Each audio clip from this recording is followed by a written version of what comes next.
Okay, next question from Fope. It follows on quite nicely. Yes, hello. So we're sort of talking about what discourages people from voting, and I think for me, something that comes into play is that I kind of agree with some policies of one party and agree with other bits of another policy, so it's kind of hard to align myself specifically with one party. So now looking at the coalition, do you think that cross-party initiatives will kind of be steering the progression of democracy and government in the UK? Yeah. Well, I mean, the coalition was a bit of a new departure. We hadn't had one for 70 years in our country, and I hope it showed that when there isn't a decisive result, politicians can put aside their own political interests and try and work together. Look, all the ones you've heard from today, we have different views about all sorts of things, but we all actually love this country, we want to serve our country, we believe that our political system can deliver. That's what brings us together.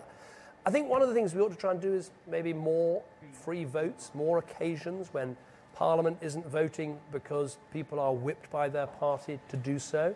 I also think we've had quite a few referendums in recent years, and I think that's a good way to ask people their view. I think you ought to all, have a view on Europe and whether we should stay in the European Union. We haven't had a vote on this in this country since 1975, and that's why I'm saying if I'm Prime Minister after May the 7th, we'll have a vote on that. So that's one way to kind of break down some of the party strictures, free votes in Parliament.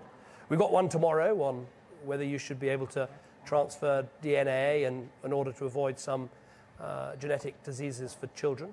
That's a free vote. More of those, maybe some more referendums.